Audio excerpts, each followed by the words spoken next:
नमस्कार। आज के इस खास विश्लेषण में हम एक ऐसी चीज को डिकोड करने वाले हैं जिसने भारत में बिजनेस और टैक्स मैनेजमेंट की पूरी दुनिया ही बदल कर रख दी। जी हाँ, हम बात कर रहे हैं टैली की। एक अनुभवी अकाउंटिंग सॉफ्टवेयर एक्सपर्ट की तरह आज हम इस पूरे तकनीकी सफर को गहराई से समझेंगे। तो चलिए, बिना किसी देरी के सीधे आज के इस शानदार विषय पर आते हैं। अब इस पूरी चर्चा में जो सबसे बड़ा और दिलचस्प सवाल उभर कर आता है वो ये है कि आखिर कैसे एक साधारण सा लेजर टूल आज का इतना बड़ा पूरी तरह से ऑटोमेटेड ईआरपी पावर हाउस बन गया। मतलब ये सिर्फ कुछ कोडिंग का कमाल नहीं था, बल्कि समय के साथ बदलती बिजनेस की जरूरतों को समझने का एक परफेक्ट उदाहरण है। अगर हम इसके इतिहास के पन्ने पलटें तो शुरुआत सच में बहुत ही दिलचस्प थी। व्यापारिक हिसाब किताब को आसान बनाने के लिए श्याम सुंदर गोयनका जी और उनके बेटे भरत गोयनका जी ने एक बहुत ही मजबूत विजन देखा था। और एक मजेदार बात बताऊं, बहुत कम लोगों को पता है कि शुरुआत में इस कंपनी का नाम प्यूट्रॉनिक्स प्राइवेट लिमिटेड था। बाद में जैसे जैसे इसकी पहचान और लोकप्रियता बढ़ी, इसका नाम बदलकर टैली सॉल्यूशंस प्राइवेट लिमिटेड हो गया। एकदम गेम चेंजर। ये सफर कोई रातों रात तय नहीं हुआ, बल्कि दशकों लंबा रहा है। अगर हम इस टाइमलाइन पर नजर डालें तो 1986 में इसकी नींव रखी गई और 1990 में पहला वर्जन आया। फिर जैसे जैसे नियम बदले, ये खुद को ढालता गया। 2001 में टैली 6.3, फिर 2006 में टैली 8.1 आया, जिसमें वैट और पेरोल जैसे फीचर्स जुगे। इसके बाद 2009 में ERP 9 ने एक बहुत बड़ा बदलाव किया और फिर 2020 में बिल्कुल मॉडर्न टैली प्राइम ने एंट्री ली।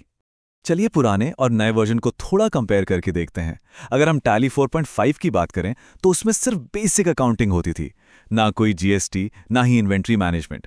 लेकिन ERP 9 ने सच में पूरा गेम ही पलट दिया। ये नया वर्जन GST के लिए बिल्कुल रेडी था। इसमें रिमोट एक्सेस आ गया और स्टॉक को बारीकी से मैनेज करने के लिए एक पूरा इन्वेंट्री सिस्टम भी जुड़ गया। एक सेकंड, हम बार बार ERP शब्द का इस्तेमाल कर रहे हैं, राइट? तो असल में इसका मतलब क्या है? ERP यानी एंटरप्राइज रिसोर्स प्लानिंग।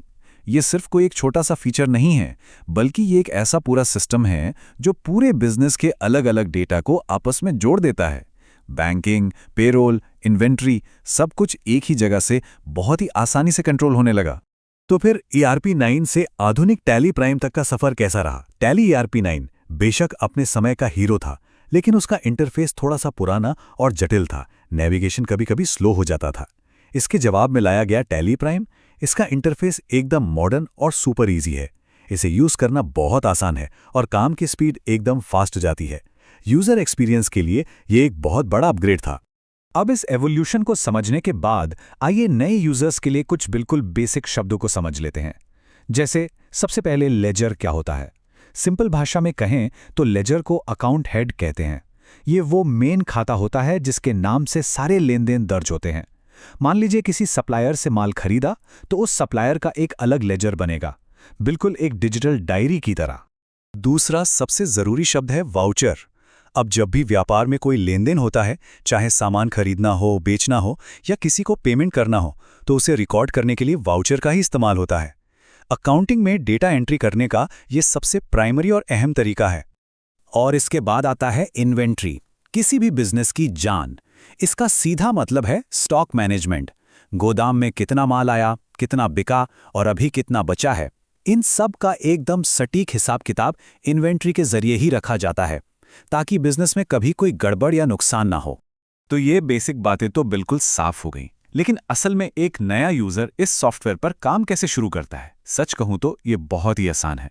बस सॉफ्टवेयर ओपन कीजिए, क्रिएट कंपनी चुनिए, अपना नाम और एड्रेस डालिए और सेव कर दीजिए। बस इतनी ही आसानी से सिस्टम में आपकी कंपनी का प्रोफाइल रेडी हो जाता है।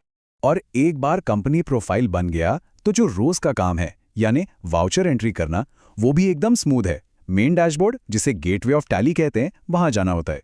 फिर अकाउंटिंग वाउचर सिलेक्ट कीजिए, ट्रांजैक्शन के हिसाब से वाउचर टाइप चुनिए, डिटेल्स भरिए और सेव कर दीजिए। डेली वर्कफ्लो के लिए ये एकदम परफेक्ट सेटअप है।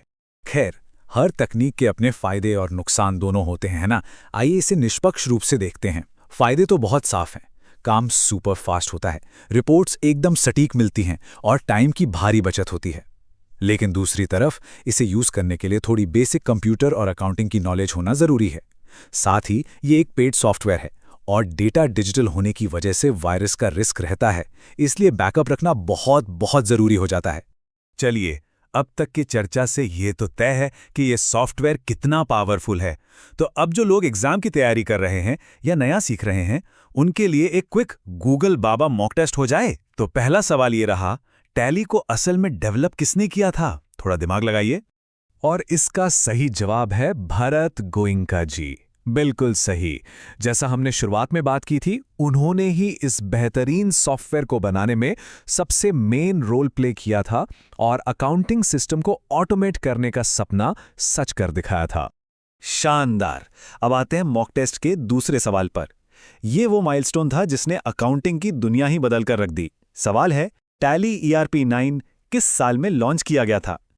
याद कीजिए हमारी टाइमलाइन। और सही जवाब है साल 2009।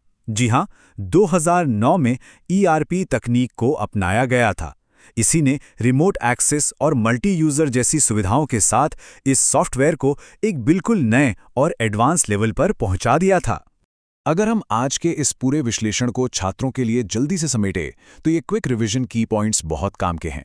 ERP का मतलब है एंटरप्राइज रिसोर्स प्लानिंग, पेरोल का मतलब होता है सैलरी मैनेजमेंट, टैली प्राइम है अब तक का सबसे लेटेस्ट वर्जन, और इन्वेंट्री मतलब स्टॉक मैनेजमेंट।